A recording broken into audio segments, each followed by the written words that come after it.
Bonjour à tous, nous sommes ravis que vous soyez des nôtres.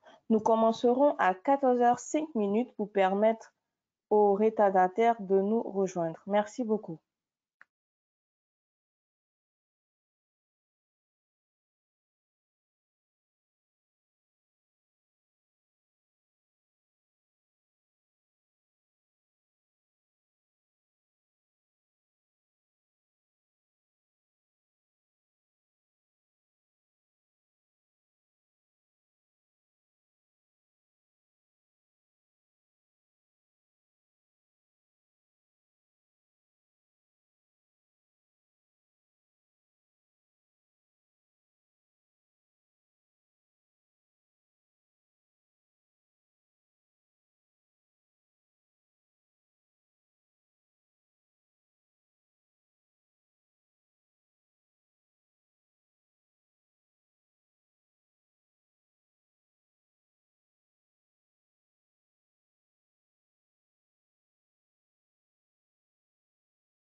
Rebonjour à tous.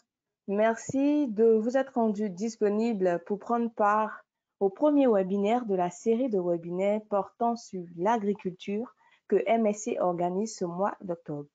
La thématique du webinaire d'aujourd'hui est la suivante. quels leviers actionner pour créer des synergies et améliorer l'écosystème des agripreneurs. Je suis Kate Asiokwe, assistante marketing et communication pour l'équipe francophone de Microsafe Consulting. Avant de commencer, comme nous avons l'habitude de le faire, nous allons présenter quelques points logistiques. Tout d'abord, est-ce que vous nous entendez bien?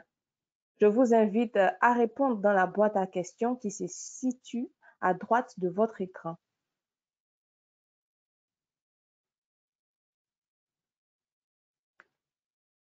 Vous pouvez utiliser cette boîte pour poser vos questions tout au long du webinaire.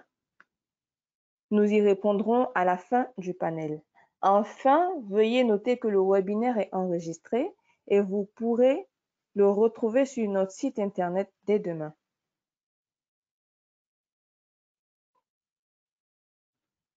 Avant de rentrer dans le vif du sujet, permettez-moi, pour ceux qui ne nous connaîtraient pas, de vous présenter MSC en quelques mots.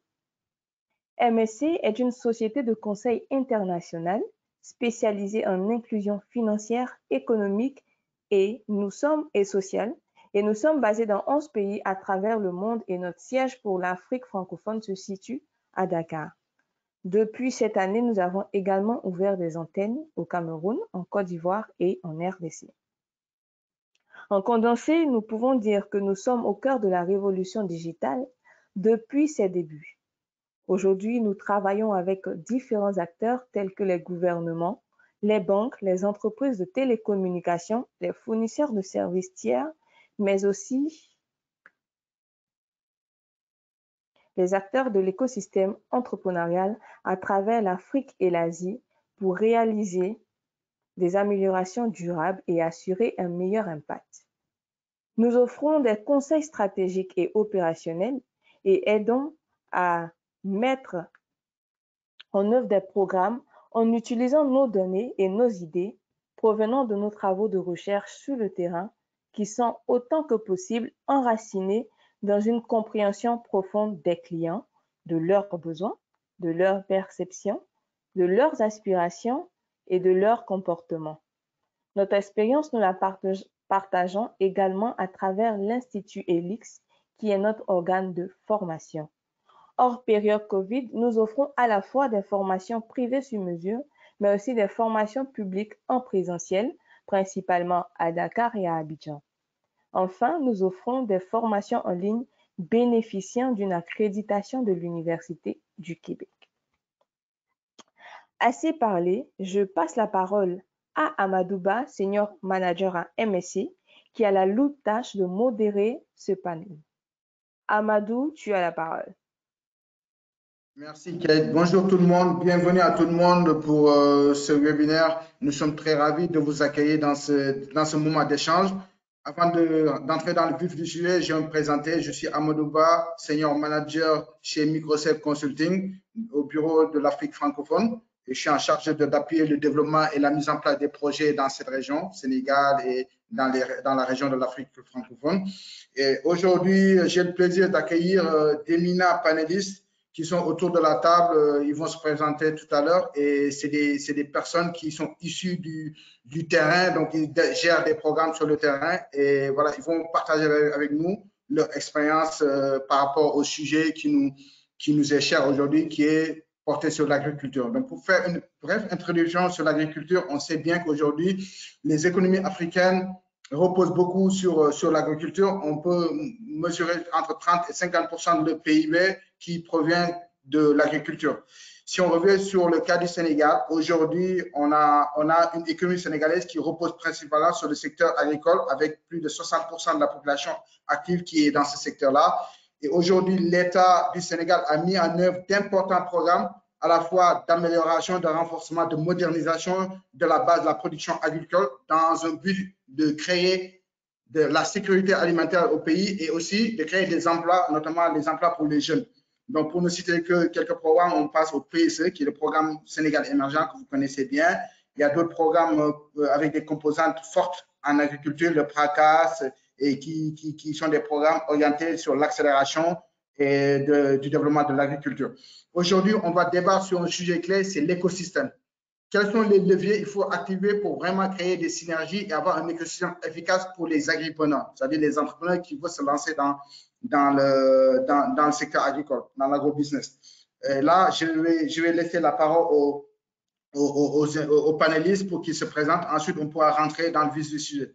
Pour revenir rapidement, le webinaire va être mis en place sur 3 phases. La première phase qui est celle de l'introduction sur laquelle on est actuellement.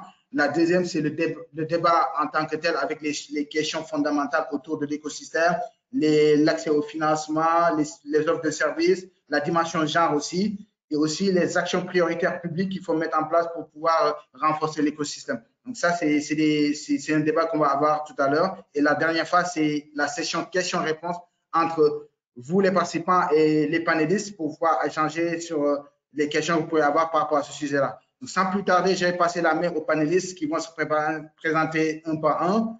Peut-être on peut commencer avec Madame Diouf, Dr Binta Diouf, ou Madame Guissé. Merci Amadou. Merci Kate et bonjour aux éminents panélistes avec qui je partage je vais dire le plateau. Aujourd'hui, Massamba, Alassane et Binta Monomone. Moi, c'est Dr Fatimata Bintou Assetine Diouf. Je suis à l'Agence nationale de conseil agricole et rural comme directrice de la recherche, développement et des innovations. Je suis agronome de formation. Et puis, comment on appelle ça? Là, je suis dans le conseil agricole. Je suis passée au ministère de l'Agriculture à la recherche au niveau des districts. Et là, je suis à l'ANCA. C'est brièvement présenté un peu mon parcours. Voilà, merci Amadou. Je te repasse. Merci. Madame Guissé, vous voulez prendre la parole? Voilà, merci beaucoup Amadou et merci Binta. Bonjour à tous les autres panélistes, Monsieur Massamba Diop, Alassane Awa.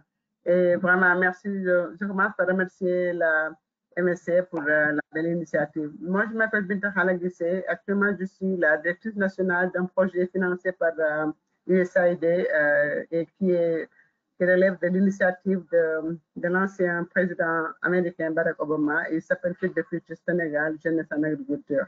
Voilà, et je suis économiste de formation.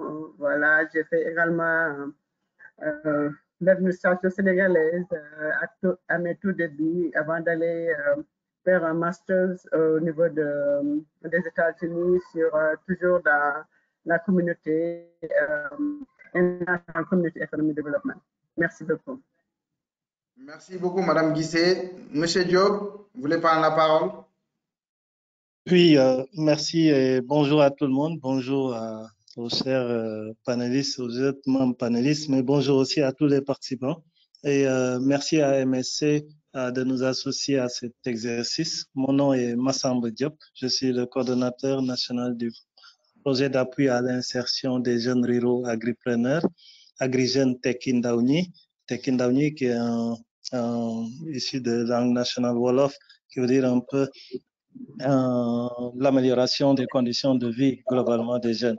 Donc, je suis agroéconomiste de formation et je totalise plus d'une vingtaine d'années dans le secteur de l'entrepreneuriat rural, mais aussi dans l'évaluation et la gestion des projets et programmes. Donc voilà, et merci. J'espère qu'on va passer d'excellents moments avec l'ensemble des participants. Merci bien. Merci, M. Diop. Nous passons la main à M. Ao. Bonjour, merci Amadou. Bonjour aussi aux chers panélistes, Massamba, Bintou et Madame Guissé. C'est un plaisir de partager la table avec vous. Et merci beaucoup aussi à MSC pour nous avoir donné l'initiative de parler aujourd'hui de l'écosystème de l'entrepreneuriat des jeunes au Sénégal. Donc moi, mon nom c'est Alassane Ao, je suis le directeur de la fondation Syngenta au Sénégal. Je suis agronome de formation et également titulaire d'un master en gestion des ressources naturelles. Donc je totalise plus de 17 ans d'expérience dans le domaine. Et aujourd'hui, je suis ravi de partager avec les chers participants autour de ce thème. Merci. Merci beaucoup. Merci à tous pour cette présentation brève et concise.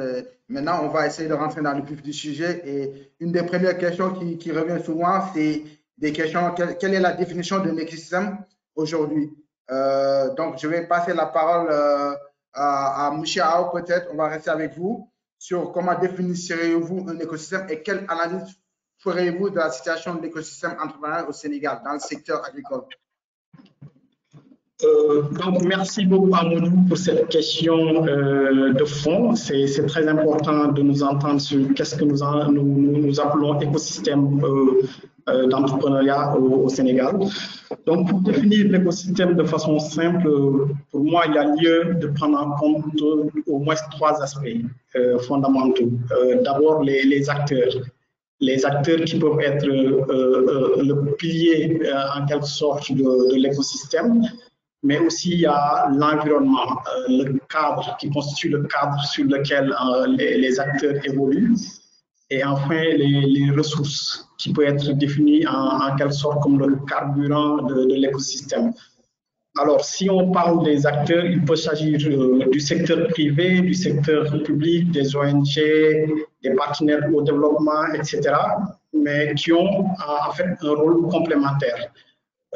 Donc, pour revenir aussi sur le cadre ou l'environnement, on peut y trouver différentes choses. D'abord, les régulations en termes de lien avec le marché, l'environnement des affaires, les accords, les barrières tarifaires, etc. Mais il y a aussi dans l'environnement le contexte institutionnel et social. On peut aussi y trouver le système de production de façon large. Mais aussi une chose qui est fondamentale dans l'environnement, c'est le niveau de connaissance et de savoir-faire qui peut aussi mis en relation avec les capacités à générer ou à appliquer des innovations. Sans oublier aussi dans l'environnement, on peut trouver les politiques qui définissent les orientations à travers les lois et les réglementations. Alors, si on revient sur les ressources ou le carburant, en premier lieu, on peut citer en tant qu'agronome, on n'oublie jamais les facteurs de production. Pour le cas de l'agriculture, on peut trouver la terre, le travail, le capital et les intrants. Mais aussi, il y a le capital social qui est très important parce que c'est le capital social qui régit un peu les interrelations entre les acteurs du système. Après, il y a aussi le capital humain, donc, qui peut aussi regrouper avec les savoir-faire des acteurs. Les infrastructures comme aussi une ressource assez importante dans l'écosystème. Et enfin, et non moins le plus important aussi, les ressources financières qui permettent de financer en fait, les activités. Donc voilà brièvement une façon de définir l'écosystème de l'entrepreneuriat au Sénégal.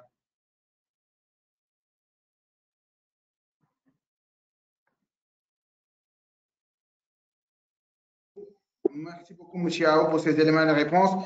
Vous avez parlé d'acteurs privés et publics. Et là, autour de la table, on a des acteurs publics qui sont là. J'aimerais bien qu'on connaisse leur point de vue. Comment est-ce qu'ils perçoivent cet écosystème-là au niveau du Sénégal et quel rôle ils jouent pour le développement de cet écosystème. Peut-être Madame Diouf.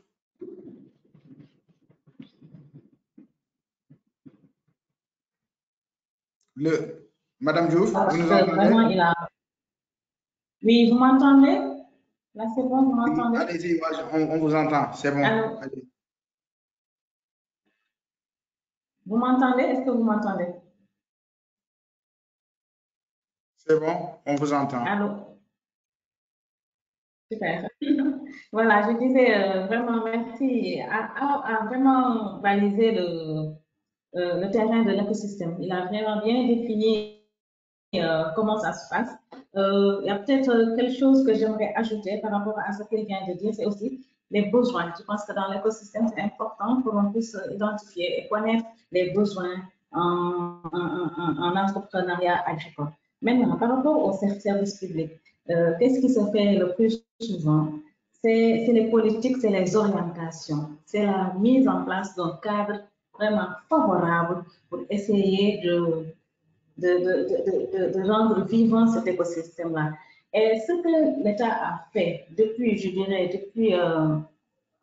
depuis les grandes politiques agricoles jusqu'à les grands événements de migration des jeunes que nous avons vus tout récemment, c'est qu'il y a toujours eu des actions qui ont été mises en place, que ce soit des projets pour l'environnement, que ce soit les ressources qu'ils ont mis en place. Mais ces différents acteurs-là, ce qu'on a constaté le plus souvent, c'est qu'ils travaillaient bien, mais chacun travaillait de son côté. Et là, la problématique de la migration, surtout des jeunes, je vais m'arrêter juste sur cette problématique-là, a ramené une prise de conscience de la problématique de l'employabilité. Et à partir de ce moment, il y a de nouveaux programmes qui sont encore en train d'être mis en place pour essayer de renforcer cette synergie d'action-là. Donc, c'est un peu ça le point de vue et la petite analyse que j'avais par rapport à cette question. Merci. Pour rebondir sur le point concernant l'employabilité des jeunes, comme vous l'avez évoqué, Madame Diouf, je pense que ça recoupe avec les recommandations présentées par M. Ao concernant le capital humain. Donc, le renforcement des capacités, les formations, ça rentre dedans. Moi, j'aimerais bien qu'on ait des points de vue de Mme Guissé et de M. Diop, qui sont des chefs de programme qui sont en train d'être mis en place avec la jeunesse en agriculture et le programme Agri-Jeunes. Quelle est votre approche par rapport à ce renforcement du capital humain pour vraiment favoriser l'employabilité des jeunes?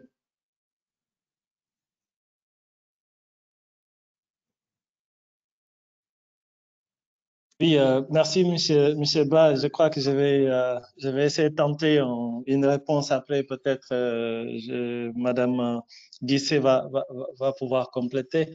Ce que nous pouvons dire globalement dans le cadre de nos projets, du projet d'appui à l'insertion des jeunes ruraux agripreneurs, n'est-ce pas? C'est en partant déjà du diagnostic de l'emploi et de l'employabilité des jeunes au Sénégal. On retient déjà que chaque année, plus de 160 000 jeunes arrivent dans le marché de l'emploi. Et parmi ceux-là, et ce qui fait la spécificité encore du projet Agri-Jeunes, c'est qu'aujourd'hui, près de 60% ce sont des jeunes ruraux. Notre projet, de par sa particularité, c'est les jeunes ruraux auxquels il s'adresse spécifiquement. Ce qu'on peut noter maintenant à ce niveau, c'est d'abord une difficulté d'accès à l'information, c'est d'abord une difficulté aussi d'avoir des formations qualifiantes, parce que ça, c'est une des contraintes principales, mais aussi des dispositifs d'appui souvent très mal adaptés, n'est-ce pas, aux besoins des jeunes. Nous avons aussi, comme vous le savez, d'autres difficultés, telles que les difficultés d'accès à des services financiers adaptés aux jeunes, n'est-ce pas? Et dans le contexte du Sénégal, ici, jeunes, d'après la loi, c'est tous ceux qui sont entre 15 et 35 ans. Donc, qu'apporte le projet Agri-Jeunes par rapport à ça? C'est par rapport déjà à l'information, en mobilisant suffisamment d'acteurs et en mobilisant aussi toutes les formes de plateformes auxquelles accèdent les jeunes pour porter l'information. Et aussi, sur le plan de la formation, au niveau du projet, le triptyque, c'est d'abord la formation, puis le financement, à la différence de beaucoup d'autres mécanismes d'appui qui peut-être ont privilégié le financement à la place de la formation. Et pour nous, c'est d'abord une formation qualifiante pour préparer les jeunes à ces métiers. Mais aussi, le projet offre alors un accès à certains mécanismes, à certains services financiers, et cela d'abord par le biais d'une subvention interne qui permet d'amorcer le projet des jeunes, mais surtout avec une mise en relation avec des systèmes financiers décentralisés, avec l'aide de produits financiers innovants, mais qui sont adaptés, n'est-ce pas, aux conditions des jeunes. Et là, c'est une panoplie de presque 10 services innovants qui sont aussi dans l'accompagnement du projet. Voilà ce que je pouvais en dire, en attendant peut-être de compléter ultérieurement. Merci, M. Ba. Voilà, merci beaucoup. Je vais emboîter le pas à mon collègue, ami Massamba Diop, en disant qu'effectivement, pour tenter d'améliorer en tout cas cet environnement, cet écosystème jeune, c'est vrai, moi je prends notre exemple, je me dis qu'il faut comprendre il faut comprendre pour mieux servir les agripreneurs. Parce qu'en fait, tout ce qu'on fait, on le fait, Binta vient de le dire, de manière séparée, chacun y va de son gré et également de son agenda, mais souvent on perd de vue que les jeunes eux-mêmes ne sont pas carrément au cœur de la chose. Je veux dire, là où on prend des décisions, par exemple, ou là où on définit des stratégies pour les aider. Donc, les avoir et les connaître bien, connaître vraiment leur environnement immédiat et les aider eux-mêmes à prendre conscience de beaucoup de choses, c'est à cela dont nous travaillons et qui, jusqu'ici, a vraiment, quoi qu'on dise, apporté beaucoup de fruits. Parce que les jeunes-là, ils ont un potentiel énorme. Ils ont un potentiel énorme, mais ils ont du mal à vraiment le valoriser. Et donc, je pense que c'est un point qu'il ne faut pas négliger. Hein? Effectivement, comme l'a dit aussi Massamba, c'est vrai, moi j'ai pensé qu'il fallait aussi promouvoir les capacités organisationnelles de ces jeunes-là. Parce que, quoi qu'on dise, ils n'ont pas une voix forte d'ensemble. Hein? Parce que souvent, on parle de problèmes de foncier, d'accès au crédit, mais ils peuvent s'organiser en termes je sais pas, en organisation fêtière, des choses comme ça.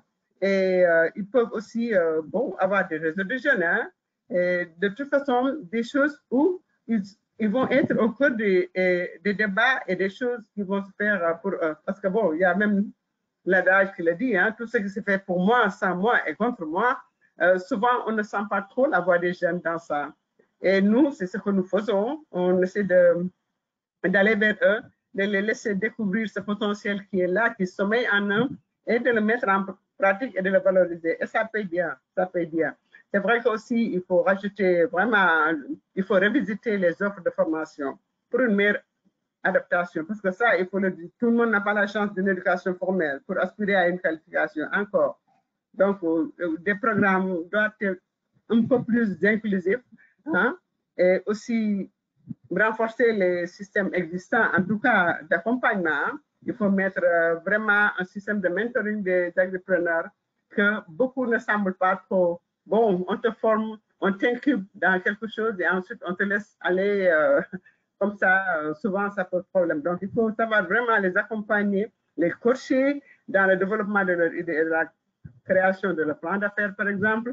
Hein, et voilà, et les aider à vraiment découvrir ce potentiel-là, former s'il le faut des formateurs en éducation financière et gestion d'une entreprise. Tu vois, il y a tout ce besoin d'accompagnement-là souvent qui fait défaut.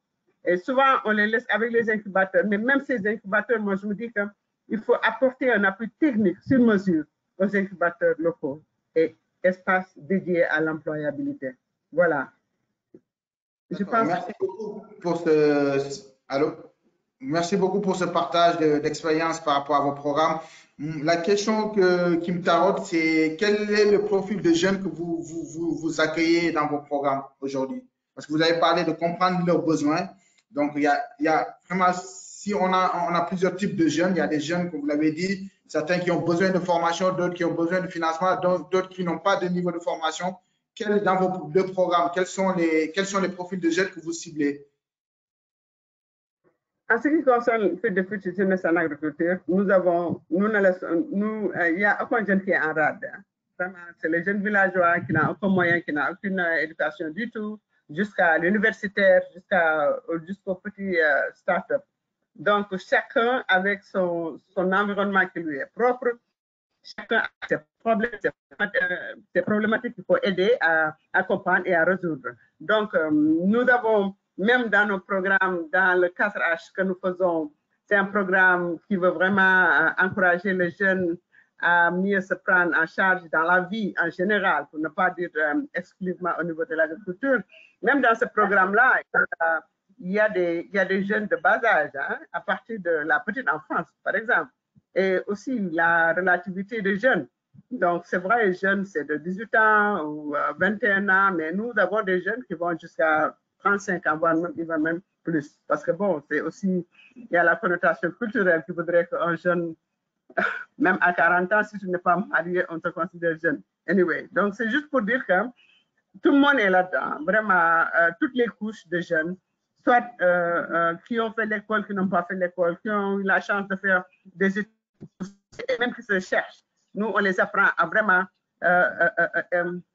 avoir beaucoup plus de confiance en eux. C'est ce qu'on appelle le gum se bop, mais le gum se bop pas en termes de slogan, mais c'est vraiment en termes d'action et vraiment comment dirais-je, de porter le regard vers ses forces, ses faiblesses, vers son environnement immédiat et voir ce qu'il y a aussi possible, ce qu'il y a dans l'environnement, parce qu'on a tendance à penser qu'il n'y a rien, il n'y a rien, il n'y a rien, alors qu'on est entouré de vraiment de beaucoup de choses. Et nous, dans nos programmes, on amène ces jeunes-là à voir toute cette manne qui est autour d'eux, dans leur environnement immédiat, local, géographique, agroécologique ou tu vois, pour l'employabilité. Donc, tous les jeunes sont bienvenus dans nos programmes. D'accord, merci beaucoup. Monsieur Diop, est-ce que par rapport aux cibles des jeunes, quels sont les profils de jeunes qui réussissent le mieux dans vos programmes? C'est un jeune qui vient vers vous, vers le programme AgriJeunes. Quel est le profil idéal pour réussir en agro-entrepreneuriat? Le profil idéal, c'est un peu quelque chose aussi qui ressort un peu de toute notre orientation et stratégie. Comme vous le savez, le projet AgriJeunes est financé est mis en œuvre par le gouvernement du Sénégal avec l'appui du FIDA. Et donc, un peu par rapport au principe même de ce partenaire technique et financier, c'est les populations rurales pauvres. Donc, c'est ça notre groupe privilégié. Et surtout au niveau des jeunes, donc comme on disait tantôt, les jeunes ici, c'est 15-35 ans.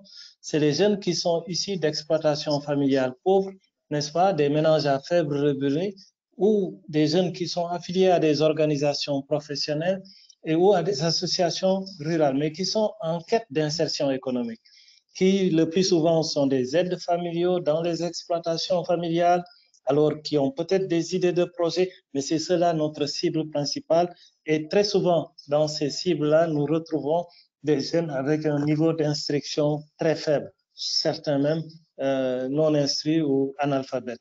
Ça, c'est notre groupe privilégié, mais c'est aussi ces jeunes, toujours, qui ont un faible accès aux ressources productives, n'est-ce pas, au niveau des chaînes de valeur agro-silvopastorales et halieutiques, n'est-ce pas? Mais c'est aussi, c'est des jeunes qui sont déjà en activité. C'est ce que nous appelons dans le jargon ici les agripreneurs qui sont entre 18 et 35 ans, 18 ans à 35 ans, 18 ans parce que la loi, les lois sur le travail dictent qu'il faut être âgé de plus de 18 ans. Donc, ces groupes-là aussi nous intéressent, des jeunes qui, malgré certains handicaps, ont développé une initiative, n'est-ce pas, une activité agricole dans le sens de la loi d'orientation agro-silvopastorale et halieutique. La loi d'orientation agro-silvopastorale et halieutique, c'est aussi bien les activités de production, mais les activités connexes aussi au secteur agricole sont aussi dans ce cadre. Et en dernier lieu aussi, c'est les jeunes apprentis, orphelins, handicapés, et cela aussi pour nous, c'est un groupe extrêmement important. Et dans le cadre du projet, c'est 50% pour les hommes et 50% pour les femmes. Voilà, de manière spécifique pour répondre à votre question. C'est ce qui réussissent le plus. Peut-être l'année prochaine ou dans 2 ans, on y répondra parce que le projet vient juste de boucler 1 année et demie et on en est à notre première génération de bénéficiaires. Merci. D'accord, merci beaucoup, M. Diop. Vous avez touché la dimension genre de vos programmes, parce que vous avez dit que vous avez 50% d'hommes et 50% de femmes. Quelle est la spécificité qu'il y a dans vos programmes en termes d'offres de services pour les femmes? Est-ce que vous avez des services spécifiques exclusivement dédiés pour les femmes ou la cible elle est unique? Les femmes peuvent être directement bénéficiaires de tous les types de services qu'il y a dans le cadre de vos programmes? Comment est-ce que vous traitez cette offre de service pour les femmes? Les femmes peuvent bénéficier de tous les types de services et être présentes dans toutes les activités entrepreneuriales qu'on a dans les chaînes de valeur agro-silvopastorales et halieutiques.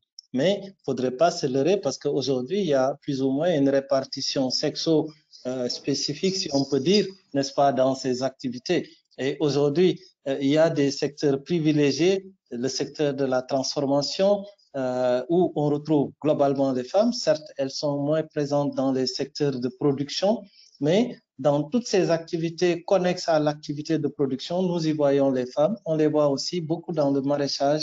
Et je crois que c'est à ce niveau quelque chose qui est important. Au niveau des chaînes de valeur animale, nous avons une bonne présence des femmes, n'est-ce pas, dans les petits ruminants, porcs, chèvres, moutons. Les femmes demandent des activités à ce niveau, l'aviculture, surtout l'aviculture améliorée. Et c'est tout cela, je crois, qui nous permet de les orienter vers des activités qui seront à leur portée, vu leurs contraintes spécifiques, n'est-ce pas, et aussi qui seront à leur dimension en termes de capacité physique et de capacité globale, en plus de leur charge sociale.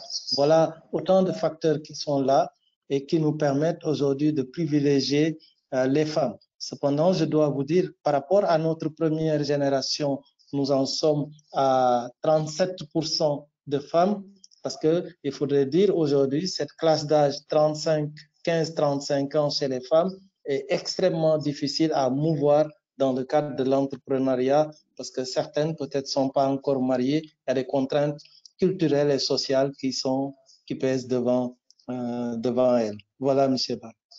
Ok, merci beaucoup. Madame Diouf, M. Diop parle de contraintes culturelles sur le segment femmes. Aujourd'hui, quels sont les conseils et les services que l'ANCAR apporte pour la cible femme dans le cadre de vos programmes? Est-ce qu'il y a des offres spécifiques pour elles directement ou quel rôle vous jouez pour pouvoir promouvoir la dimension genre et des services qui soient adaptés à leurs besoins? Merci beaucoup, Amadou. Peut-être un peu rappeler la mission de l'ANCAR, qui est de promouvoir et d'animer un service de conseil permanent aux producteurs et pour les permettre d'améliorer durablement la productivité de leur système de production, leurs revenus et d'assurer leur sécurité alimentaire. Ça, c'est la mission, c'est un conseil à la demande.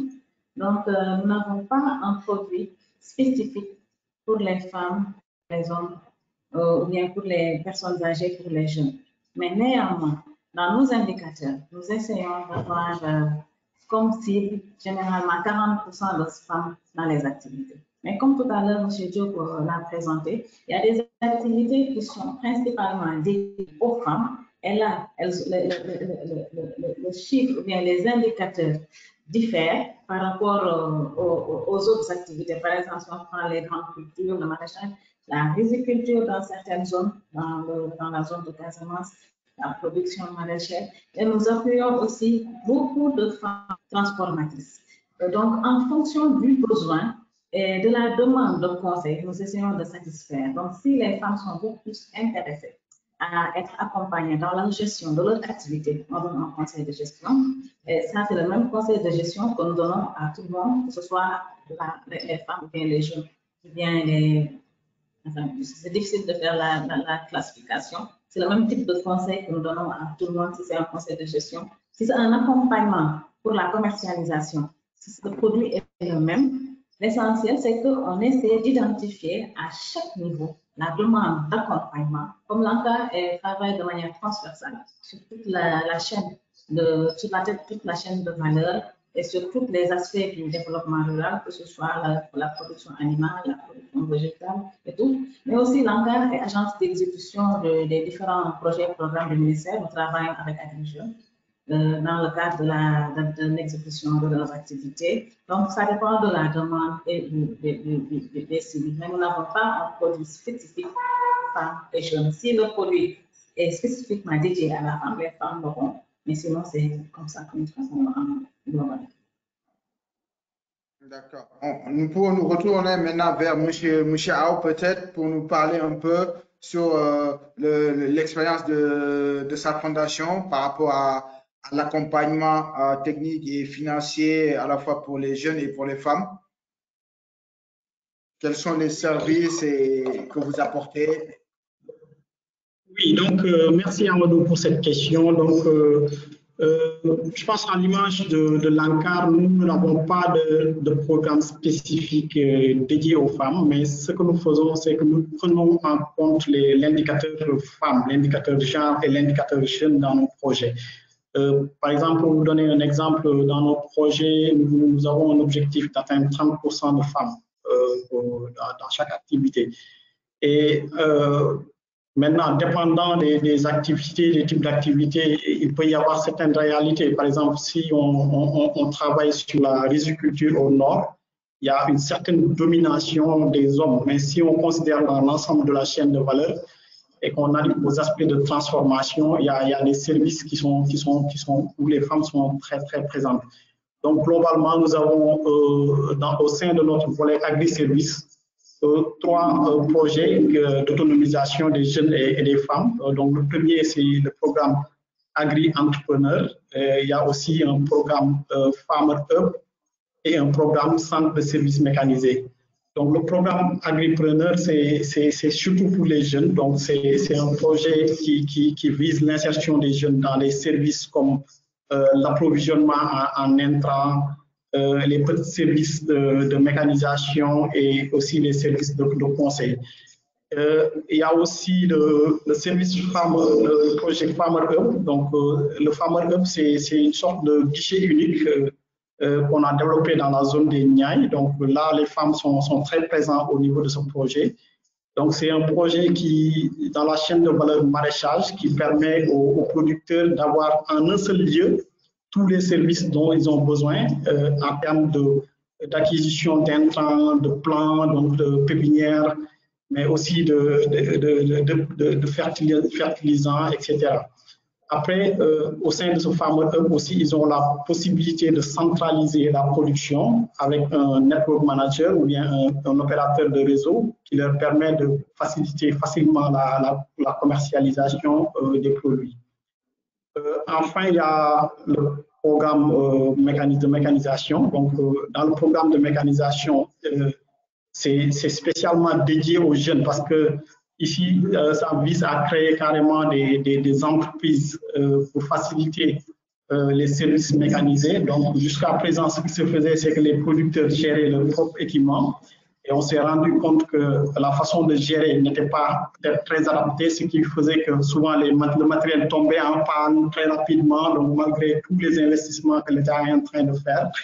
Et donc, à travers ce programme, nous visons un peu à créer des entreprises au sein des organisations paysannes qui donnent ces services directement aux producteurs. Et ça leur permet de mieux sauvegarder leur équipement. Et l'autre avantage, c'est que ces membres, comme on les appelle, sont de très gros employeurs de jeunes. Aujourd'hui, il y a tout ce qui est conducteurs d'engins qui sont formés et qui peuvent aussi travailler dans ces séments, donc les mécaniciens, etc. Donc, globalement, c'est comme ça que nous travaillons avec les jeunes et les femmes.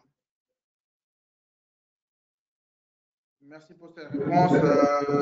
Là, on comprend bien que tous les acteurs qui sont autour de la table, chacun a son programme avec des composantes bien précises et une cible bien précise, même si voilà, la dimension femme a été prise en compte quasiment dans tous les programmes présentés ici.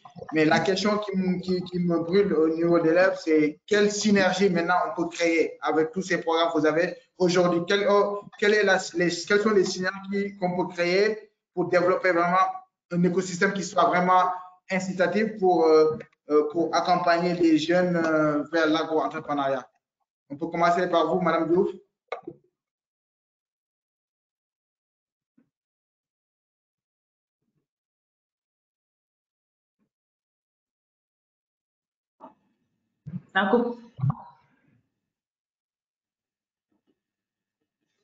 Amadou, c'est moi? Oui, allez-y, si votre micro marche. Ok, ça va. Voilà, là c'est bon, merci beaucoup. En fait, moi, je posais la question par rapport aux synergies. Moi, je dirais d'abord pourquoi les jeunes, de quoi les jeunes ont besoin pour réussir dans l'entrepreneuriat agricole. Et là, je pense que c'est un peu sorti dans les débats tout à l'heure. Je pense que si on essaie d'énumérer et de comprendre de quoi ils ont besoin, et à chaque fois qu'on identifie un besoin, on essaie de trouver la solution, par exemple, l'action qu'il faut faire. C'est des actions isolées et après, comment mettre en synergie toutes ces actions-là pour une pérennisation de l'action. Et moi, je dirais de quoi le jeune a besoin pour réussir dans son action d'entrepreneuriat agricole. C'est d'abord l'engagement. Ça, c'est la première chose. Il doit vouloir faire cette activité agricole-là et être engagé à faire le travail. Ensuite, je dirais qu'il faut qu'il ait les compétences aussi dans les discussions. Il faut qu'il ait les compétences en matière de production, les compétences techniques, les compétences en matière de commercialisation, de gestion, de suivi, et même en matière de finance, il va pouvoir avoir une certaine éducation financière qui lui permet de gérer son business. Maintenant, de quoi aussi le jeune a besoin, c'est un besoin d'investissement. Et généralement, les besoins d'investissement sont très lourds. Par exemple, si je prends l'exemple de l'exploitation familiale, où on peut retrouver de la production animale, de la production végétale, je m'arrête là. On a besoin, par exemple, de foncier, on a besoin d'intrants, on a besoin de systèmes d'exode, on a besoin de sécuriser, on a besoin, et ça, c'est l'investissement très lourd pour ces jeunes-là. Et de quoi aussi, donc, si on arrive vraiment à essayer de satisfaire ces besoins-là, et faire de sorte qu'il y ait une synergie d'action entre ceux qui gèrent le fonds, ceux qui gèrent les finances, ceux qui gèrent l'investissement, et essayer de faciliter ça pour les gens. Là, cette synergie-là. Par exemple, si on prend l'exemple, nous, on a une expérience par rapport à l'accès à la terre que nous avons expérimenté au niveau de la zone de Casamance, l'accès au foot. Parce que de quoi l'agriculteur, qu'est-ce que l'agriculteur a? C'est sa terre. Et généralement, la terre est immatriculée ou bien elle appartient à la famille. Donc, il ne peut pas donner comme garantie cette terre-là qui appartient à la famille, à un membre de la famille et les autres. Donc, ce que nous faisons et ce que nous essayons de promouvoir, c'est que c'est la famille qui se porte pour garant aux jeunes pour avoir accès au financement. Et ça a un autre intérêt, ça permet aussi de mettre comme un but d'emprise du jeune parce que c'est une famille qui est bien élevée et en même temps, ça le met dans la qualité. Et ça lui donne la garantie d'accès au financement. Ça, c'est un exemple. Et si, par exemple, si le jeune-là qui a accès à ce financement est garanti par sa famille, bon, nous, les agents de techniciens de conseil, on l'accompagne dans son activité de bout en bout. Et s'il a les compétences et le conseil de gestion je pense que ça peut permettre vraiment de garantir une réussite de son activité. C'est-à-dire que pour avoir l'accès, pour avoir le financement, on garantit le conseil d'accompagnement qui est un des termes du contrat, on garantit de la famille pour avoir accès à ce financement et d'autres types de services dont le jeune a besoin vraiment pour son activité. C'est un peu la réflexion que nous faisons ici au niveau de l'entreprise pour voir comment essayer de mettre en œuvre cette expérience dont je viens de parler et ces mécanismes de synergie qui permettent vraiment de régler certains préalables pour satisfaire ces besoins de lancer son activité. Voilà un peu que je voulais partager. Madame Guissé, vous voulez réagir? Je vous vois acquiescer depuis tout à l'heure. Donc, vous avez la parole pour répondre par rapport à ce que Madame Diouf a. Oui, voilà. Merci beaucoup, Amadou. Mais je pense qu'elle a dit la chose là. Hein, vraiment, la synergie, c'est une nécessité absolue pour l'ensemble des personnes. Mais elle a abordé la dimension, qui ne doit pas être en reste. Parce qu'effectivement, il y a plusieurs dimensions pour que cette synergie-là soit une synergie d'action. Il y a le contexte situationnel, normalement le cadre ou l'environnement, c'est-à-dire l'environnement physique ou socio-économique du jeune, Mais aussi, il y a ces aspects liés au socioculturel hein, qui régissent cet environnement où est le jeune. Il est vrai qu'également, il y a la situation structurelle qui est en place, les politiques, par exemple, l'économie ou le système de gouvernance. Quand on parlait tantôt de la décentralisation, il faut une coordination de tout ça. Et il y a aussi la stratégie d'intégration. Parce que ce qu'il faut comprendre, c'est que la synergie aussi peut être très problématique des fois, même si c'est plus que nécessaire. Parce que j'aime bien les adages et il y en a un qui dit que seul on va très vite, mais ensemble on va très loin. Ça veut dire que si on est efficace hein, dans ce que nous faisons, hein, dans l'atteinte de nos objectifs fixés, mais on serait beaucoup plus efficient en tout cas d'atteindre ces mêmes objectifs avec un minimum de moyens qui soient idéalement optimisés. Et ça, c'est le travail de tout un chacun. Moi, je me dis que ces leviers-là, il faut vraiment les actionner. Hein. Ils nous permettent, nous devrons agir ensemble parce que de cette coopération, en tout cas, on ne peut que gagner du temps.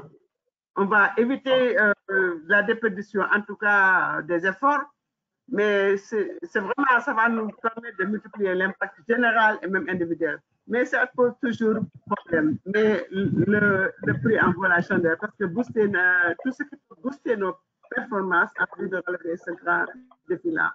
Moi, dans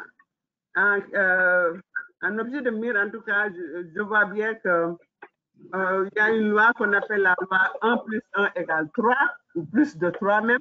Hein, et vraiment, je me dis que c'est le moment que les gens puissent inviter toutes les dimensions hein, à tous les niveaux et de ne pas faire trop cavalier seul pour pouvoir vraiment aller avec ces gens, aider vraiment multiplier en tout cas l'impact de cet écosystème jeune-là. Mais en parlant de ça, c'est vrai qu'il y a les ONG, il y a les partenaires publics et dans le privé, il y a l'État avec des agences dédiées, mais il y a ce secteur privé, il y a également la société civile. Donc, c'est tout un chacun. Mais ce qu'on a souvent tendance à oublier, c'est la représentativité même des jeunes. Et là où nous, vraiment, on va mettre un point très fort sur ça, je me dis encore une fois, dans toutes ces instances, hein, peut-être qu'on va y revenir un peu plus tard ou s'il faut mettre en place, par exemple, un cadre de concertation de l'ensemble de ces parties prenantes-là, qu'on puisse avoir en tout cas une place, une représentativité forte de ces jeunes-là, pour vraiment pouvoir harmoniser l'ensemble de ce que nous faisons et en accord avec la cible elle-même. On l'a dit et on va le redire encore une fois, on ne connaît pas trop cette cible-là. Et tout le monde peut l'aider, et tout le monde a un programme, a un agenda, et souvent, il y a des choses qui nous échappent chez eux. Donc, pourquoi ne pas les avoir on board? Ça veut dire qu'ils soient là où on établit tout. Donc, pour l'instant, peut-être je vais dire ça en attendant de revenir sur quelques autres leviers qui nécessitent également d'être actionnés pour que vraiment nous puissions aller très loin. Merci, Amadou. Madame Guissé a évoqué le levier de la concertation, du dialogue aujourd'hui comme pouvant être une première étape pour pouvoir créer cette synergie. Aujourd'hui, la question qu'on pourrait se poser, c'est quelle serait la place des jeunes dans ces cadres de concertation, parce que c'est eux-mêmes qui sont concernés par les programmes. Quelle place il faut leur donner pour vraiment que cette synergie se fasse et surtout que les programmes qui sont développés soient adaptés à leurs besoins exclusivement pour leur permettre de créer plus d'emplois et d'entreprises. Monsieur Ao. Oui, donc merci Amadou pour cette question. Donc pour revenir aussi sur cette question de synergie, moi je pense qu'on a besoin d'une approche vraiment commune et d'un partenariat vraiment multipartite en mettant vraiment les jeunes au centre de cela. Parce qu'aujourd'hui, nous sommes plusieurs programmes, plusieurs projets qui sont sur le terrain, qui faisons à peu près les mêmes choses et que le jeune, en fait, doit vraiment être au cœur de cela pour pouvoir avoir une démarche carrément cohérente. En tout cas, nous, dans notre expérience, nous avons vu que les jeunes ont l'énergie et l'enthousiasme pour faire de l'agriculture une profession gratifiante. Mais toutefois, davantage d'opportunités doivent se présenter. Je pense que nous avons besoin aussi de beaucoup d'efforts des dirigeants du secteur privé et public et aussi des investisseurs de la société civile pour concevoir une plateforme comme Penda l'a dit, multipartite, orientée vers l'action et qui peut apporter des changements à une échelle vraiment massive, en mettant aussi en action les réflexions et les actions de toutes les parties intéressées, notamment les jeunes. Je pense que les jeunes sont essentiels pour rendre l'agriculture beaucoup plus résiliente. Mais jusqu'à présent, très peu d'initiatives multipartites sont axées sur les jeunes, abordent la question de l'emploi de façon globale. Donc, nous travaillons de façon un peu cloisonnée et ce qui n'est pas aussi très favorable. Je pense que pour une transformation rurale aussi plus inclusive, il est essentiel d'autonomiser les jeunes, de favoriser l'entrepreneuriat, l'émergence de micro-entreprises rurales. Et pour cela, il faut aussi des investissements privés et aussi une bonne gouvernance. Il faut des infrastructures aussi bien entretenues et bien gérées et aussi un système éducatif qui fonctionne correctement. Je pense qu'il y a toutes ces contributions qu'on doit avoir pour avoir un écosystème qui soit beaucoup plus incitatif pour les jeunes. Donc, je m'en arrête là en attendant les autres questions.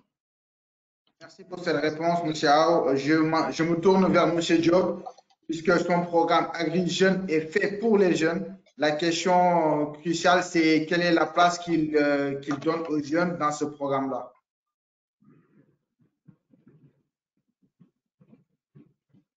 Oui, merci, M. Ao. Les jeunes ont une place centrale dans la mise en œuvre du projet. Je crois que dans le ciblage, ce sont uniquement les jeunes, mais aujourd'hui aussi, les jeunes, à travers leurs différentes organisations, sont présents dans tous les organes de gouvernance de ce projet. D'abord, au niveau du comité national de pilotage, où on a quatre organisations au moins qui les représentent. Le Conseil national de la jeunesse du Sénégal, nous avons aussi le Collège des jeunes du CNCR, nous avons aussi Mouvement sénégalais pour le développement qui a aussi à son sein un mouvement de jeunes. Nous avons aussi l'organisation Force Paysanne. C'est cet organe-là qui est chargé alors d'approuver tous nos éléments et qui représente le gouvernement du Sénégal, disons, qui représente le gouvernement et l'ensemble des acteurs. Premier niveau. Deuxième niveau, c'est les niveaux au niveau région. Alors, et où, dans l'ensemble des 8 régions, les organisations de jeunes, celles que j'ai citées tout à l'heure, sont aussi présentes. Et le niveau le plus important, c'est le niveau de la sélection. La sélection dans le cadre du projet est complètement externalisée. Ce sont les collectivités locales, les autorités administratives, les services techniques, les représentants des jeunes, les représentants des femmes. Ce sont ces groupes-là qui sont responsabilisés complètement dans la sélection des bénéficiaires futurs du projet. Et donc là, c'est entre eux et c'est avec eux, ils se connaissent. Et donc le projet, l'unité de coordination, devrais-je dire, a complètement externalisé ce service pour laisser la responsabilité du ciblage, n'est-ce pas, aux acteurs à la base. Alors, c'est ce que nous faisons en termes de place des jeunes. Et je crois que cela est assez fondamental. Donc, monsieur, voilà l'élément de réponse à votre question. Merci beaucoup pour cette réponse très claire sur le programme Agri-Jeunes. On a beaucoup parlé dans le cadre de synergie, le cadre. Donc, on a parlé de cadre, on a parlé beaucoup d'acteurs. Aujourd'hui, il y a un acteur central dans le dispositif, d'ailleurs, c'est la puissance publique, l'État. Aujourd'hui, je pense que Madame Diouf qui représente ANCAR, qui est autour de la table. Donc, l'idée, c'est comprendre un peu quelles sont les actions prioritaires que l'État doit vraiment mettre en place pour renforcer cet écosystème-là. Comment est-ce que vous voyez, si on devait citer 2 ou 3… Amadou, ça coupe, je n'ai pas entendu les dernières… La question, c'est quelles sont les 2 ou 3 actions prioritaires que l'État sur lesquelles l'État doit se concentrer pour développer davantage l'écosystème?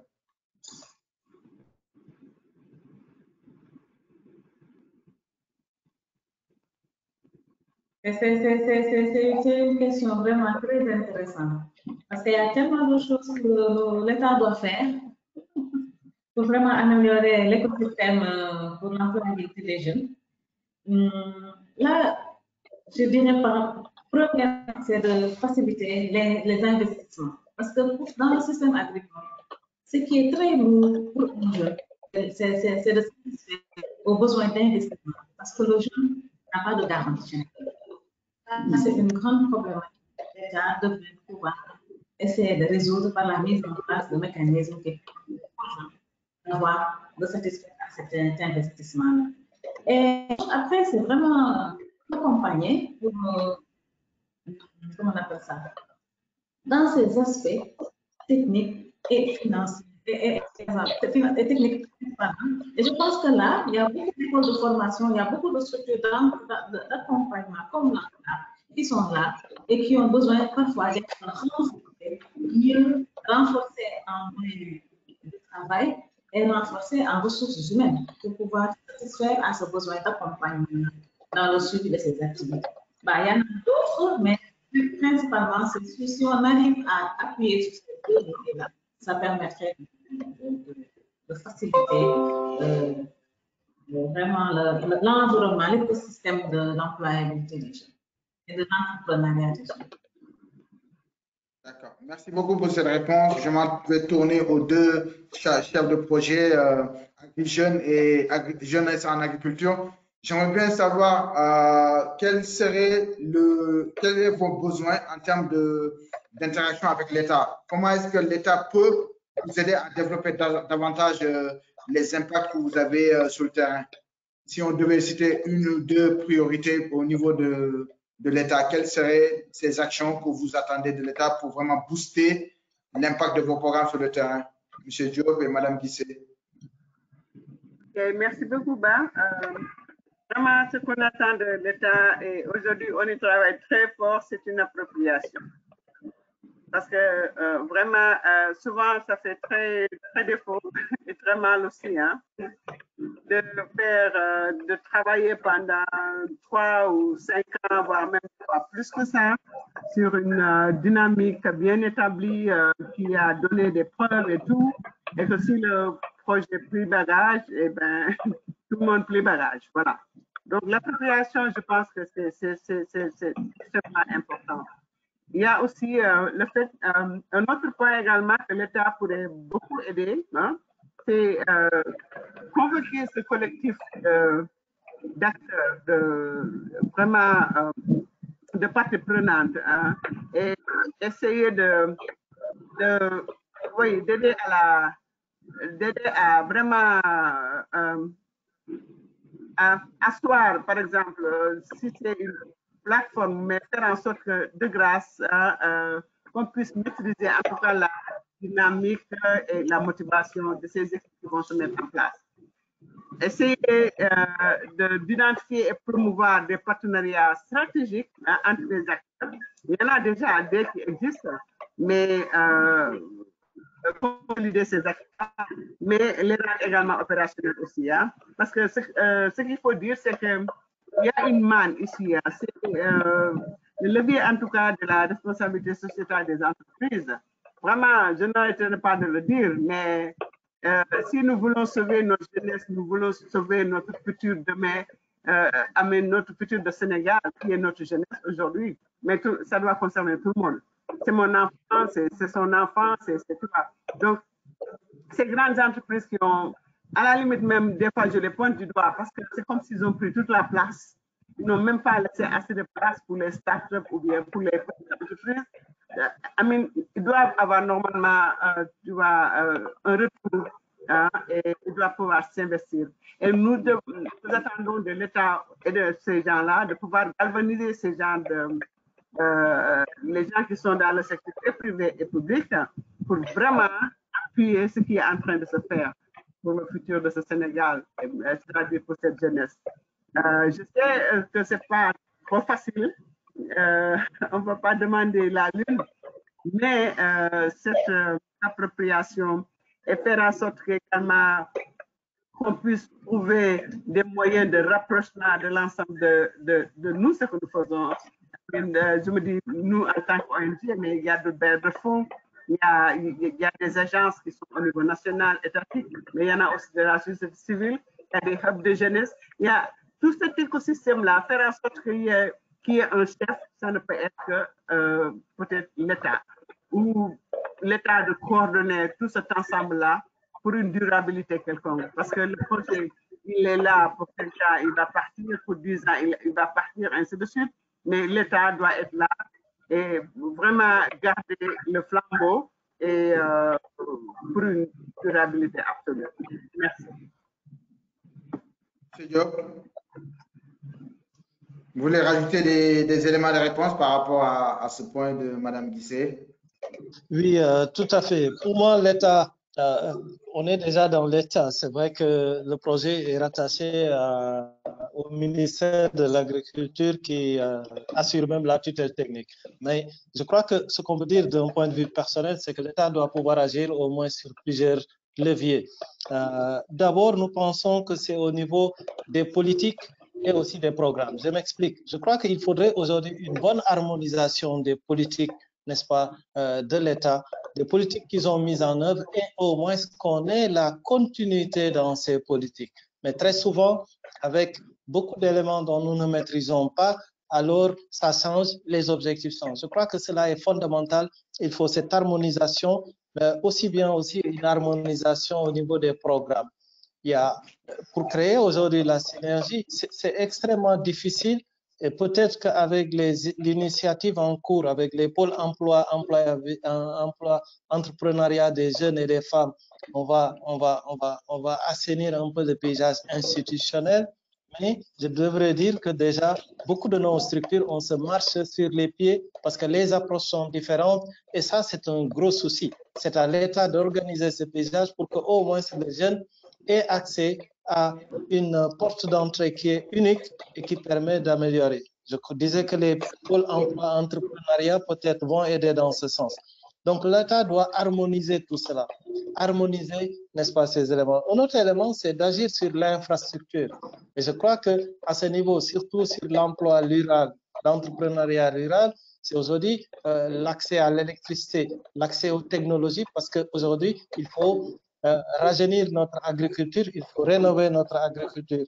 Je crois que le dernier pilier doit être la formation professionnelle. Aujourd'hui, on doit pouvoir, au niveau de nos États, avoir une offre différenciée mais adaptée aux jeunes, quel que soit son niveau d'instruction. Et ça, c'est au niveau de l'État où nous pensons qu'il faudra réaliser ça. C'est ça qui permettra aujourd'hui au moins de pouvoir faire face au défi de l'emploi des jeunes, n'est-ce pas, ruraux en particulier. Et je crois que des aspects extrêmement importants, qu'il faut assainir, que ce sont sur ces leviers que l'État doit agir pour créer, pour améliorer l'écosystème des agripreneurs. Je vous remercie. Merci beaucoup à toutes et à tous pour toutes ces réponses claires et concis concernant l'écosystème. Nous rentrons dans la troisième phase de notre débat qui est dédiée aux sessions questions-réponses. Il y a beaucoup de questions qui arrivent sur le chat et d'ailleurs, il y a une question qui vous revient de droit, M. Diop. Question à M. Diop. Dans le cadre du financement de vos programmes, quel mécanisme vous mettez au niveau des IMF? Comment arrivez-vous à convaincre les IMF d'adapter le produit par rapport aux besoins des jeunes entrepreneurs? C'est une question sur les modalités de financement, d'accès au financement. Quel est le mécanisme que vous avez mis en place pour que les jeunes puissent avoir accès au financement? Au niveau du projet AgriJeunes, les mécanismes que nous avons mis en place, déjà près de 8 IMF sont actuellement en convention avec le projet, où nous avons signé des conventions. Les jeunes, il est dans l'option formation-insertion. Donc, formation-insertion, c'est le primo-entrepreneur, le jeune qui est parti de l'idée de projet. Ce jeune, après la formation, il bénéficie d'une subvention non remboursable pour amorcer son idée d'entreprise. Celui-là, on le subventionne, il met en œuvre une première expérience entrepreneuriale et après, les années prochaines, on va avec lui vers les SFD. Et l'autre groupe, c'est les agripreneurs. Ceux déjà qui ont une activité entrepreneuriale, ceux-là, on les appuie à élaborer un plan d'affaires qui est pris en charge complètement par le projet. Et après, ce plan d'affaires est soumis à nos partenaires avec les mécanismes suivants. Nous agissons uniquement sur le risque. C'est l'assurance agricole et c'est le cautionnement mutuel. Nous allons mettre en œuvre des mutuelles de cautionnement qui vont faciliter ou réduire le risque pour l'accès des agripreneurs, mais aussi des jeunes en formation et insertion au financement de leur projet. Ce sont ces mécanismes que nous avons mis en place et c'est ouvert et toutes les institutions financières peuvent être partenaires dès lors qu'elles sont présentes en milieu rural et aussi dans les 8 régions d'intervention. Je vous remercie, monsieur.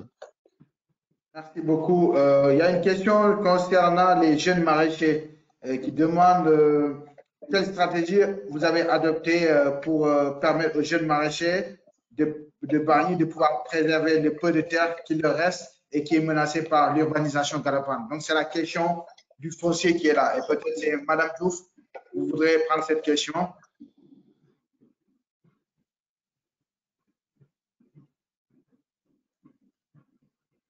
C'est une question très difficile. Je vais peut-être essayer avec mes co-panélistes d'apporter des éléments de réponse. Parce que pour tout ce qui est question foncière, il y a les politiques qui sont en train de travailler. Il y a la loi sur la réforme foncière qui est là. Mais ce qu'on voit actuellement, c'est une communauté foncière qui se constate un peu partout, que ce soit du côté de la zone partout, un peu partout au Sénégal. Ce que je leur conseillerais, c'est de se rapprocher au niveau d'une collectivité locale, de la commune, et de voir comment essayer de sécuriser ces lopins de terre-là et continuer à y mener l'activité de maraîchage. C'est au niveau de la commune généralement qu'on gère le foncier là dans un premier temps. Mais avec l'aide, si c'est dans un village, avec l'aide du chef de village, des organisations de producteurs et de tout ce qui est représentant de l'État, de la DRDR au niveau de ces zones-là, pour essayer de sécuriser, ou bien au moins d'avoir un papier pour sécuriser et justifier leur activité. C'est un peu ce que, mais sinon, c'est le domaine national. On ne sait pas vraiment où pas certaines personnes pour des papiers qui sont légaux pour certains domaines. Voilà, je laisse mes collègues apporter d'autres éléments de réponse. Oui, Amadou, donc je pense que cette question du foncier est assez importante parce que pour nous qui intervenons un peu dans la zone des Niayes, nous avons des programmes qui subissent ces pressions. Donc nous, ce que nous essayons de faire, c'est vraiment miser sur l'intensification. À travers les farmer hubs qui sont en quelque sorte des serres de production, ça permet peut-être aux jeunes de mieux valoriser la terre. Ensuite, c'est voir comment placer le jeune à l'intérieur de la chaîne de valeur. Et il n'est pas nécessaire que le jeune forcément fasse de la production. Donc, dans la chaîne de valeur, il y a plein de maillons sur lesquels le jeune peut s'insérer. Par exemple, sur la fourniture de services, les conseils agricoles. Donc, nous en faisons aussi la fourniture d'intrants pour les producteurs. En tout cas, essayer de se placer par rapport aux services dont les producteurs qui sont en proximité ont besoin. Donc, c'est une sorte de réseautage, en tout cas, qui peuvent faire et fournir l'essentiel des services dont les producteurs ont besoin. Donc, c'est une question qui est réelle et vraiment, il faut vraiment essayer d'intensifier, de mieux valoriser les terres. Et aussi en termes de récupération, parce que ce qui amène cela aussi, il y a l'urbanisation, mais il y a aussi les terres qui sont de plus en plus dégradées. Donc, comment faire pour récupérer ces terres? Donc, il y a des approches aujourd'hui qui permettent au moins de récupérer certaines terres et peut-être les mettre à disposition des jeunes agriculteurs qui démarrent leur activité. D'accord. Merci beaucoup pour cette réponse. Madame Kissé, Une question pour vous, c'est par rapport à l'appropriation, le mot que vous avez utilisé tout à l'heure, l'appropriation. Je pense que vous avez parlé que l'État doit s'approprier les programmes. Et la question, elle est orientée plutôt sur l'aspect durabilité.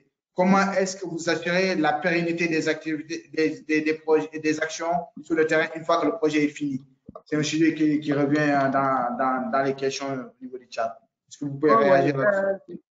Voilà, merci beaucoup, Ba, et merci aussi à la personne qui a posé en tout cas la question. C'est une importante question, j'allais dire, hein, et vraiment, qui mérite beaucoup d'attention. Et USAID, il travaille beaucoup aussi, hein, parce que ça fait on est en train de fêter les 60 ans de USAID au Sénégal. Donc, 60 ans d'aide à l'humanité, mais 60 ans également de stratégie pour aider vraiment à lutter contre la pauvreté dans tous les sens. Hein. Mais souvent, le problème, et tout à l'heure, j'ai laissé un peu la parole à Massamba, certainement c'est pour dire ce que j'avais ce que j'avais en tête de dire. Le problème, c'est par rapport à l'incontinuité de nos politiques et de notre j'ai l'habitude de dire, notre machine gouvernementale.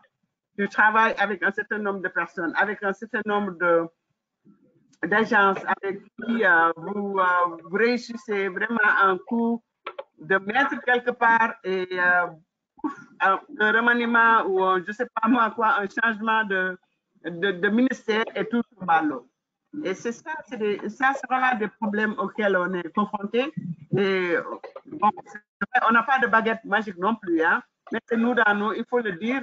Même ça tire avec le problème de foncier, mais le foncier, tout le monde le sait, un jeune, il a beau avoir tous les moyens possibles et tout l'engagement possible, mais s'il n'a pas les rudiments même de comment faire son activité, on a besoin de ce foncier, on a besoin de leur faire confiance. Donc, ce n'est qu'une sensibilisation. Parce que si j'étais magicienne, j'allais mettre tous les maires là dans des, je ne sais pas moi, je vais leur parler en tout cas de sorte à ce qu'ils libèrent. Mais dans notre programme, il y a aussi une autre manière de leur parler, c'est de leur montrer de faire et de bien faire. Et notre capacité de vouloir ce changement positif-là chez les jeunes. Moi, à Toubacouta, c'est dans la région de Kaolack, il y a deux maires, deux chefs de village qui ont donné des hectares à des clubs de jeunes. Donc, à Gandiaï également, c'est toujours à Kaolack, il y a un maire qui m'appelle souvent et qui veut vraiment collaborer avec l'université pour pouvoir donner des terres à ces jeunes. Donc, il y en a, tout le monde n'est pas dans le même panier, mais il y en a qui sont vraiment, qui peuvent propulser cette envie des jeunes d'aller de l'avant, mais il y en a d'autres qui sont qui sont plus autre chose que, voilà, je ne veux pas trop nommer. Mais sachez qu'on n'aide pas ces jeunes-là à acquérir, en tout cas, à trouver le chemin dans le foncier. Si on ne trouve pas des moyens, soit de les organiser en groupement ou bien en association ou en réseau pour pouvoir les donner au moins des fonds de garantie sur lesquels ils peuvent se constituer leur, comment dirais-je, stand-up, ça n'ira pas. On aura beau à parler aujourd'hui, demain, mais ce sera comme un éternel recommencement. L'aide va toujours être là. On ne va jamais s'en sortir parce que chacun y va de son côté. Et puis voilà, durabilité zéro. Je suis désolée. Merci. Merci. Une question qui va dans le même sens et qui est orientée sur quelle est la place du suivi technique et financier dans l'accompagnement pour les jeunes qui ont déjà été formés, financés et qui sont dans les zones rurales. C'est toute la partie accompagnement, suivi après la création d'entreprise. Est-ce que, M. Diop, vous pouvez nous partager votre point de vue? Oui, peut-être vous me permettrez de rapidement partager avec vous une expérience plus ou moins naissante au niveau du projet Agri-Jeunes où notre approche, c'est en mettant les collectivités locales au centre. Et déjà, dès le début de l'identification de l'activité, le maire, en participant à la sélection, n'est-ce pas, est engagé pour pouvoir attribuer et faire une attribution aux jeunes. On a une expérience aussi parallèle dans l'arrondissement de Mewan où les 4 communes de Mewan, Taïbanya, Darou Khoudoss et Mboro, alors est en relation avec un centre de formation. Ces maires vont prendre leurs jeunes et chaque jeune, avant de bénéficier de la formation, reçoit une attestation, une attribution, n'est-ce pas? Je crois qu'il faut mettre les maires au milieu. Maintenant, de manière spécifique, pour le projet et sur l'aspect durabilité, ce que nous avons aussi en chantier, alors c'est surtout sur le tutorat. Alors aujourd'hui, c'est avec le tutorat, donc en mettant à côté du jeune un adulte qui déjà s'active dans le même domaine d'entrepreneuriat aujourd'hui pour poursuivre et pérenniser les appuis ou les activités dont bénéficient les jeunes.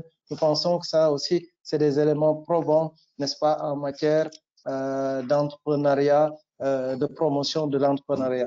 Et au niveau des services du suivi et de l'accompagnement technique, nous mettons autour des jeunes aussi alors ce qu'on a appelé des opérateurs spécialisés. La procédure, ils sont en cours de recrutement et en mettant l'accent sur les organisations professionnelles locales, les organisations de producteurs locaux qui vont accompagner les jeunes, n'est-ce pas, pour qu'à la fin du projet, alors ces dernières puissent pérenniser l'accompagnement. Et déjà, ça permet aux jeunes d'être en lien avec le marché, mais aussi d'être en lien avec une organisation capable de fournir les services dont ils recevaient du projet. Voilà ce qu'on peut dire, M. Aou, alors à votre question. Merci. Merci beaucoup pour cette réponse. On a une autre question sur la partie innovation. Et ça, on a un panel qui va avoir lieu durant ce mois-ci. Je crois que c'est le prochain panel, le 14 octobre. Mais c'est une question très brève. Quelle est la place de l'innovation dans le processus, dans les processus agricoles? Peut-être M. Aou? Oui, merci Amadou pour cette question qui est très actuelle, les innovations. Je pense que aujourd'hui, si on doit relever les défis de l'agriculture par rapport aux défis de l'heure et puis au changement climatique, nous avons besoin des innovations et des innovations de façon large, que ce soit des innovations dans le domaine des variétales, par exemple, de trouver de nouvelles variétés adaptées au changement climatique, c'est indispensable. Tout ce qui est innovation en termes de bonne pratique agricole, parce que tout à l'heure, nous avons vu qu'il y a une pression foncière qui est là. Et en plus de ça, il y a l'urbanisation, il y a aussi la dégradation des sols. Et tout cela, nous pouvons le relever que si on met à côté aussi des innovations qui pourront nous permettre de nous adapter. Ensuite, même dans le domaine des finances, on a parlé beaucoup des obstacles dans le domaine financier. Aujourd'hui, on pourrait les relever à travers les innovations. Si on s'inspire un peu de ce qui est fait à travers les services de transfert mobile, par exemple, on pourrait rapprocher vraiment le crédit, le financement et le rendre plus accessible aux jeunes et réduire aussi les coûts de service parce que nous, ce qu'on voit sur le terrain, c'est que quelquefois les banques, les structures financières sont tellement loin, tellement difficiles et pas accessibles, ce qui fait que ça réduit vraiment les chances des jeunes à avoir accès au financement et de petites innovations sur le finance digitale pourraient peut-être aider à relever tous ces problèmes. C'est vraiment un challenge, vraiment tous les projets, tous les activités de l'État et des ONG devraient s'orienter vers les innovations. Et nous, au niveau de la Fondation, vraiment, c'est vraiment notre ADN. Nous essayons de partir des innovations, des modèles. Tout ce que je viens de citer tout à l'heure concernant les centres de services mécanisés, c'est des petites innovations de gestion que nous essayons de mettre en place pour aider les agriculteurs et les jeunes en particulier à atteindre leurs objectifs. Voilà. Merci beaucoup, M. A, pour cette réponse. Et merci à toutes et à tous pour ces échanges avec les participants. Il y a aussi d'autres questions. Il y a beaucoup de questions sur le chat, mais nous ne pourrons pas les aborder toutes. Mais je pense qu'on fera, nous, de notre côté, MSC, le suivi de toutes ces questions. Et là, je laisse la parole à ma collègue Kate pour finir sa présentation et ensuite on pourra finaliser, conclure le débat. Kate. Tu as la parole. Alors, merci Amadou. Nous avons eu d'intéressants échanges. J'aimerais juste dire à tous ceux qui ont posé des questions de ne surtout pas se décourager ou se fâcher. Nous avons énormément de questions, malheureusement, que nous ne pourrons pas traiter aujourd'hui en ce jour. Par contre, nous vous enverrons des réponses à ces questions par mail. Je voudrais aussi rappeler à tous que ce webinaire est enregistré, donc vous aurez la vidéo de cet enregistrement. Et pour terminer de mon côté, dire que ce n'était que le premier webinaire de cette série pour l'agriculture. Comme vous pouvez le voir à l'écran, en ce moment, nous avons 2 autres webinaires qui sont prévus. Le premier, c'est comment le digital peut-il impacter le développement agricole, sujet très important auquel nous vous invitons encore. Et ensuite, quelle place pour les jeunes dans les chaînes de valeur agricole.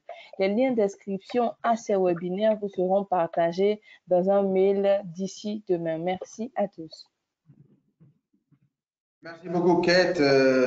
Avant de conclure, je tiens beaucoup à remercier toute l'équipe marketing de MSA d'avoir facilité l'organisation de ce webinaire. Je remercie aussi les panélistes qui ont été très disponibles et puis qui ont apporté des retours d'expérience qui sont très pertinents pour mieux comprendre aujourd'hui ce que c'est que l'écosystème entrepreneurial au Sénégal et surtout les actions prioritaires qu'il faut mettre en place pour que ça se renforce et ça crée plus d'emplois et plus de valeur pour le secteur agricole. Donc ça, c'est un grand bravo pour tous ces panélistes. Je vous remercie beaucoup du fond du cœur. Moi, de mon côté, en termes de points et de conclusions de synthèse, moi, j'ai retenu 3 points. Donc, que je veux partager. On a bien compris que il faut vraiment de la synergie. Comme Madame Guissé disait, il faut marcher ensemble parce qu'ensemble, on va plus loin et on va plus loin. Donc, c'est important qu'il y ait des synergies. Et là, les synergies, comme disait M. Aou, il fallait décloisonner. Il faut décloisonner les programmes, décloisonner les acteurs, les mettre en partenariat et harmoniser aussi des programmes de l'État. M. Diop en a beaucoup parlé et mettre les jeunes au cœur du dispositif. Ça veut dire quoi? Ça veut dire au niveau des organes de concertation des projets, de mise en place des projets, il faut que les jeunes qui sont les cibles finaux des programmes soient vraiment impliqués. Et c'est important de les impliquer à ce niveau sur la gouvernance des projets.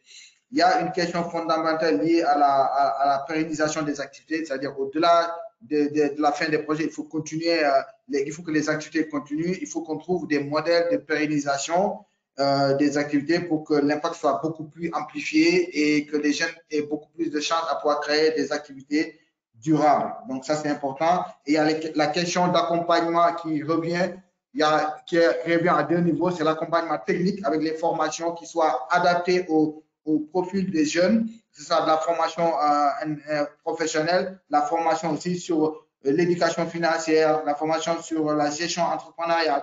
Tous ces types de formations doivent être inculqués aux jeunes pour qu'ils soient compétents pour pouvoir vraiment développer des activités rentables. Et il y a un accompagnement qui est important aussi, c'est l'accompagnement financier. Quelle offre de services financiers il faut mettre en place pour que ça soit adapté aux besoins et au stade de développement des entreprises développées par les jeunes? Ça, c'est une question fondamentale et ça, c'est aux institutions de microfinance, les partenariats qu'on fait avec les institutions de microfinance, des mises en relation qui permettent d'arriver à ce résultat-là. Il y a la question du foncier aussi qu'a abordé Mme Diouf, qui est important avec le modèle que ANCA a développé et pour pouvoir vraiment faciliter l'accès au foncier pour les jeunes et les femmes qui veulent être dans l'entrepreneuriat. Et enfin, il y a la question de l'innovation que M. Awa a abordé, qui est à plusieurs niveaux, niveau d'innovation des produits avec des variétés de produits et qui soient vraiment résilientes aussi, qui soient en lien avec les changements climatiques. Il y a l'innovation en termes de bonnes pratiques, que ce soit les pratiques agricoles, que ce soit les pratiques financières, avec l'utilisation de la finance digitale éventuellement pour être une réponse au niveau de l'innovation. Ce qui est vraiment en ligne avec tout ce que fait Microcert, parce qu'on est très spécialisé, tout ce qui est développement de la finance digitale, de la digitalisation des processus, donc tout ce que nous, on a comme expertise.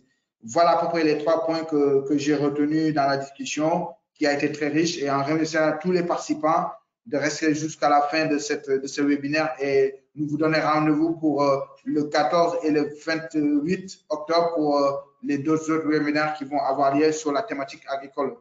Voilà. Merci beaucoup. Je vous souhaite un bon après-midi et une bonne soirée pour ceux qui sont en soirée. Au revoir. Au revoir, merci. Merci bien. Okay. Merci Fatima, merci Massamba, Amadou, merci beaucoup pour la coordination.